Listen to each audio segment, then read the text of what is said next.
The sky is falling in Boulder because two more players have left. Let's talk about it.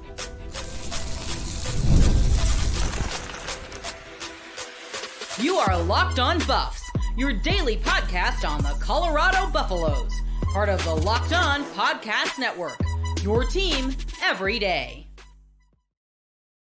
Welcome to Locked On Buffs. I am your host, Kevin Borba. Today's episode is brought to you by FanDuel. Right now, new customers can get $250 in bonus bets when your first $5 bet wins. We are also brought to you by the Locked On Podcast Network. It's your team every day for free and available. So thank you for making me your first listen of the day. Let's talk about it. Isaiah Gustav, gone, right? Running back, led the team in rushing. Little money talks is kind of the rumors, kind of the vibes out there is that maybe he was lured away from the program, right? That's sort of the discussions. I imagine it's a combination of that and Colorado's running back room is at its best. I thought Micah Welch was the best running back. I also think the team, the coaches liked Allen Hayden a lot. So it wouldn't surprise, and Brandon Hood, it wouldn't surprise me if Mr. Isaiah Gustav just wasn't getting the love or the depth chart standing he wanted, or maybe he was just shown a nicer bag elsewhere and decided to return or go to a different program. So we'll just have to wait and see where he ends up. But it was also been confirmed that Colorado lost two other players in Sam Hart, the tight end transfer from Ohio State, and Savion Riley, the safety transfer who spent some time at Vanderbilt and Miami. He was kind of all over the place. I played his season before Colorado. He was at Miami or at Vanderbilt. Then he transferred to Miami. Then he transferred to Colorado. It was a whole thing. Either way, I think a lot of people, and this is a good old, I want to see, not me, they want to see Deion Sanders fail. They want to see Deion Sanders, Colorado, fall flat on their face because they don't like their energy. They don't like the attention they get. There's other aspects they don't like, but I think we could all read between the lines there. They just don't like it. So whenever there's negativity surrounding Colorado, everyone's like, yes, I get to make fun of Colorado today. Realistically, these two losses do not hurt the team much of at all. I think if I had to pick one that hurt, it'd be Savion. Saw some rotational snaps. I think he was the guy that they would put in when Shedeur Sanders was struggling and or injured. So I think he's a loss, right? Last year for the Buffs, he had 12 total tackles, not the role he thought he was going to have after transferring in from Vanderbilt with 48 total tackles and sort of being a guy for them. And at Colorado, they had Shiloh, they had Cameron, and I don't think – I think at the end of the day, and like this isn't to take away anything from Shiloh or Cameron. It's not any to take away. They're both really good college players. I think both of them will probably get a crack at the NFL, right? I think special teams or some team will take a shot on them, like give them a training camp invite. That being said, one, Shiloh is the coach's son. Two, Cameron went to high school with them, or with Shedeur, right? And he's been with them since Jackson State. I just think there was so much of an affinity for those two guys. If you were transferring in thinking that you were going to play over two fifth-year / I think they were both fifth-year seniors, you were sadly mistaken. I think Cam was a senior and then a fifth-year senior. So Shiloh was a fifth-year. Cam was a senior. And if you thought you were going to transfer in, play over two guys who are veterans, familiar with the system, good standing with the coach, a little delusional, right? I think had he waited till this year, I could see a world where him and Taufik Bayard are the two guys together, but obviously that's not on the cards. And then for Sam Hart, I mean, Sam Hart is a guy who these are his career stats: 1 catch for -1 yard. He was a blocking tight end, 6'5", 255. So you lose a bit of blocking there. You're not losing anything offensively with him, right? You have Zach Atkins, who's a little banged up right now. He was on the show a while ago. Great interview. So go check that out. It was just one of those things where it's like, if you are trying to make a thing out of Colorado losing a couple players before the spring game, these aren't the right ones. Let's just put it that way, right? I think the writing was on the wall for both of them, that especially this year, heading into this next year, that there just wasn't really a spot for them, right? You have Zach Atkins at tight end, like I mentioned. Safety, you have Tavik Byard, Carter Stottmeyer. You have a healthy, if he is healthy, Makari Vickers, the Oklahoma transfer. And you just have TJ Branch, who also freshman who they flipped from Penn State. So there's a lot of talent in that room, and it wouldn't shock me if they go out in the portal and go get some more safeties, maybe one or two, because they need depth, right? And so I just don't think that the depth chart was working in their favor, and that's okay. It happens. I think that's the beauty of the transfer portal these days is like these young athletes, they'll get an opportunity to play somewhere. If it's not at one program, there's likely going to be another program that steps up and gives them an opportunity. So hopefully both Savion,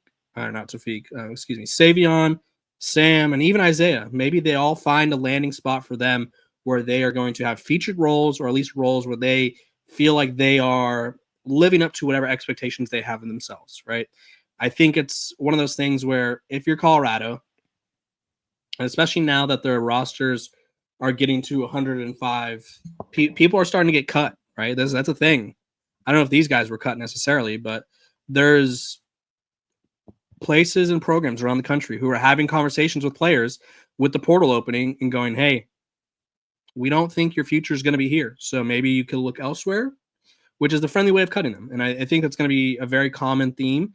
But yes, these two guys are no longer with the program. I want to give an update on Katon Wade because for whatever reason, he's not listed on the roster, and multiple people have confirmed to me that he is still on the team, at least as of today. So Katon Wade, if you guys aren't familiar or don't remember, he had 4 sacks, right? They were like, he's going to redshirt, but we're going to play him a little bit. And then all of a sudden they start playing his first game that he plays, 2 sacks. Next game that he sees significant action, 1.5 sacks, right? Katon Wade just burst on the scene. And it was one of those things where it's like they wanted to redshirt him, but he had such a dramatic impact for the team right away, where it's like, you know what? We got to keep this guy. We got to keep this guy in the rotation. So he's still on the roster. I honestly think that the program often struggles with updating their roster. Or at least some programs do. I don't know if Colorado does specifically, but it's not always a priority for certain programs where it's like, you know what, we'll get it there when we get there. And maybe they just want to wait until after the spring stuff to really get it going. But Katon Wade on the team, Sam Hart, Isaiah Gustav, and who else am I forgetting? Sam Hart, Isaiah Gustav, Savion Riley, no longer on the team. So that's my weekly roster update, it feels like, because with the transfer portal coming up, there's going to be a lot of people departing the team or joining the team. So I'll keep you guys covered. When we come back, is Shedeur Sanders too confident, or are people too soft? This episode of Locked on Buffs is brought to you by our sponsors over at FanDuel. Let me tell you about FanDuel. The NBA playoffs are almost here, and FanDuel is giving new customers an incredible way to get in on the action right now. When you join FanDuel and place your first $5 bet, you'll get $250 in bonus bets if your bet wins. I love how FanDuel makes betting so easy, whether it's picking my favorite team or diving into player props. From 3-pointers to steals to assists, FanDuel has so many ways to bet your favorite player props. Plus, after the game tips off, you can even combine live prop bets into same-game parlay for a big chance to win. So don't miss out. Head to FanDuel.com and claim your $250 in bonus bets.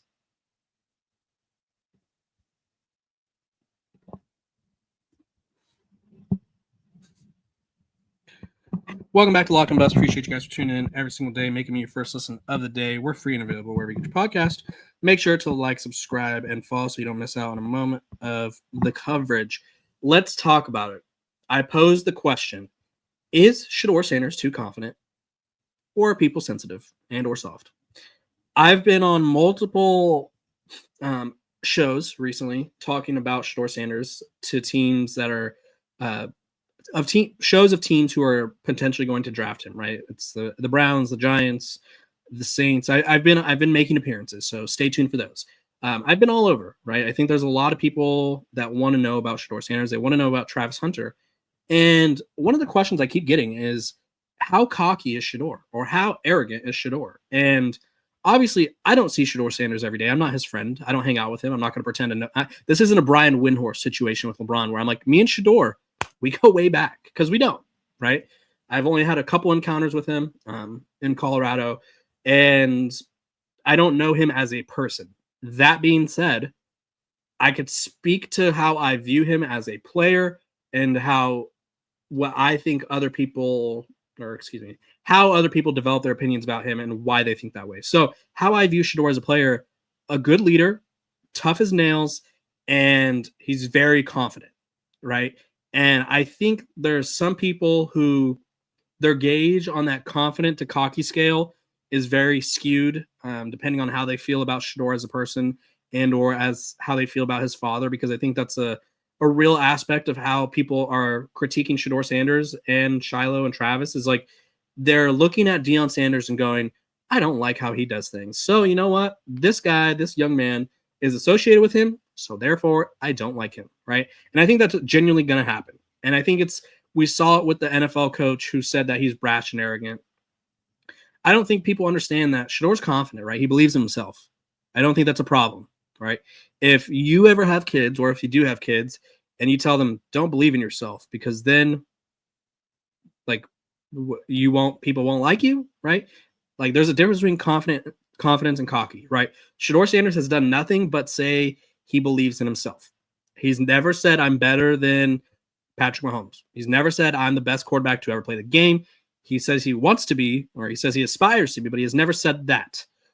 So when people ask me, is he confident or is he cocky, right? Why are people scared of him? Well, there's a couple of reasons why people are sort of scared of his confidence. One, I think when you look at what the NFL draft is and what it used to be, at one point, the NFL draft was an opportunity for college football players to change their lives financially, right? It was guys going from living in not so ideal situations to getting college scholarships and playing out of school. I'm sure some of them were getting paid. Let's not pretend they weren't, but not everyone was, or at least not a lot, or as much. I wouldn't say a lot, not as much as they are now. And there's just this sense of like, once you made it to the NFL, you've made it financially, right? You were going to have a bigger brand. People are going to know you now. Like your fame is at a different level. For a guy like Shedeur Sanders, one, he's already famous. I think that rubs people the wrong way. Two, he's already made a chunk of money. He doesn't really need to worry about money. And three, his father is very much in the circle of NFL people. So they know what teams are doing what. They know what teams they feel like are good at developing quarterbacks. And they sort of have an idea of like how they feel about these teams already. And I think a lot of people are rubbed the wrong way that a lot of these athletes, Shedeur, you name it, Travis, whoever else, Quinn Ewers, whoever else it is, they don't view the NFL as like the big bad NFL anymore, right? Like they're just like, this is what's next for me. Like it's not like this, I'm so scared to go to the next level. So I think there's that, right? I think they don't like that. They don't like this new era of athlete. We'll just put it that way. Secondly, and I mentioned this already, Deion Sanders is a big factor, right? I think people who look at Deion Sanders and whether you dislike him or like him, it's hard to disagree with the fact that there's going to be people who hold his sons to a certain standard because of him, right? Like I would feel really bad I feel bad for Shiloh Sanders already because I think it's fair to say he's not his father in terms of like defensive back skills yet. Could be. I don't know. Maybe he'll blossom at the professional level. But people look forward to hating on him, right? Remember the pro day stuff? He runs I think it was 4.52, right? I don't remember what his slower time was. He ran 2 40s, 40-yard dashes. One of them, decent time. I think it would have been better than, it was like 4 or 5 guys at the combine. And the other one, I think he said he sort of veered off and it just wasn't a good time for him. Would have been the worst time of the combine. Do they post the users on social media? Do they post his faster time and it would be like, wow, look at Shiloh Sanders with a pretty decent 40? No, they post a slow one and they just like use that against him, right? I think the same thing. It's harder to do to Shedeur. You can't really use any stats against him because he lit it up at the college level. So they use the fact that he's a Sanders and they go, you know what? His dad is cocky. His dad is this. His dad is blah, blah, blah. It's nothing to do with him. It's about his family. It's about his name. And some people are willing or able, I would say you don't have to be willing, I guess, or some people are able to just learn about him as a person, and some people don't want to do that at all, right? They don't care.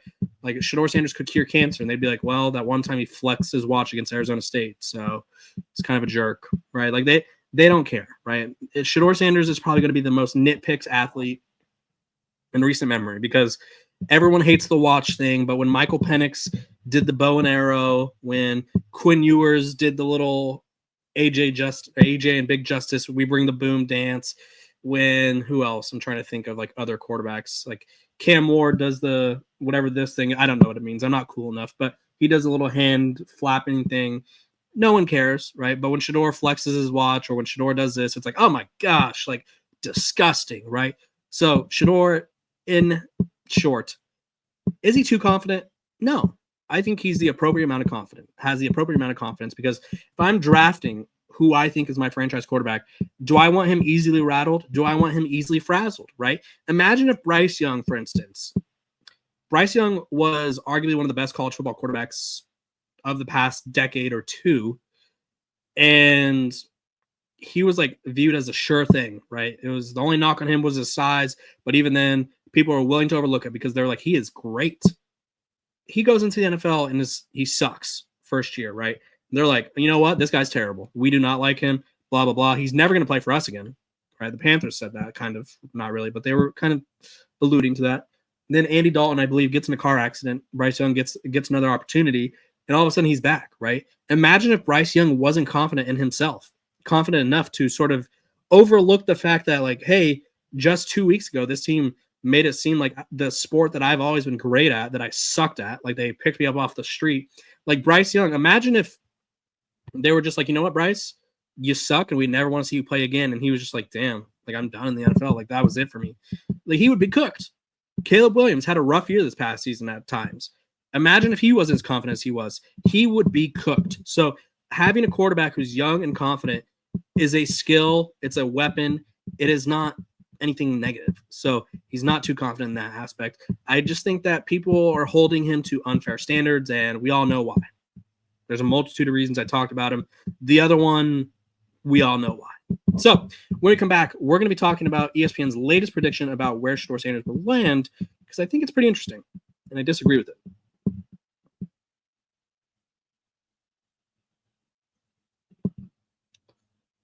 Welcome back to Locked on Buffs. Appreciate you guys for tuning in every single day, making me your first listen of the day. We are free and available wherever you get your podcast, so make sure to like, subscribe, and follow, so that way you don't make out. I hope you make out. Hope you're making out with someone, so that way you don't miss out on a moment of the coverage. Let's talk about where the top quarterbacks are projected to go according to ESPN. They did it a nice little ranking, or not ranking. I guess it's a ranking. They did a nice little breakdown of the top 12 quarterbacks and where they're going to go in this upcoming draft. Draft's in 14 days, I think it is right now, or 14 or 13 days. And I think they missed the mark here. I do. I've broken this down for a handful of times, and I'll say it again. So I'll run you through the list. We'll go from top to bottom just because I keep you guys interested that way. So keep you on your toes. Hunter Deckers, if you don't remember him, he was the Iowa State quarterback that kicked off the team for gambling. He played this past season at Iowa Western, which was a JUCO. He's expected to go undrafted as a free agent. Curtis Rourke, Indiana, just led them to a great season, undrafted. Dylan Gabriel, undrafted free agent, Oregon Star. That one shocked me a little bit. Quinn Ewers, 6th round, which kind of shocks me because he's kind of viewed as like a second round, third round type of guy by most people. Riley Leonard, 6th round to the Rams. Quinn was to the Cowboys. Will Howard, round 6 to the Vikings. Kyle McCord, round 4 to the Saints. Pittsburgh Steelers, round 3, Jalen Milroe. And then Tyler Shuck, round 2 to the Seattle Seahawks. Jackson Dart, round 2 to the Cleveland Browns. And then Shedeur, round 1 to the New York Giants, pick number 3 overall. He said selected that this has been select from ESPN. They only met with 2 draftable quarterbacks, and Ward's expected to be off the board, so they expect him to go Cam Ward expected to be off the board, so they expect him to go Shedeur, and then Cam's at 1. Again, I don't understand how people could look at this Giants team and be like, this is a good landing spot for Shedeur. for me, that screams toxic locker room. It screams disaster, right? And I'll run you through the points. Brian Daboll, probably going to get fired. Unless he has a great season, probably going to get fired. The general manager, same thing. So you're going to draft a quarterback, and pretty much the season's going to go wrong eventually because you have two quarterbacks, Russell Wilson and James Winston, who are neither of them are that good, right? Let's just call a spade a spade. Maybe they had great moments. Russ was obviously MVP caliber for the first however many years of his career, but he's no longer that. Jameis has always struggled with turnovers. So you're going to have those two guys, and I assume that they're both going to suck or struggle. And then you're going to throw in the rookie to sort of save your job.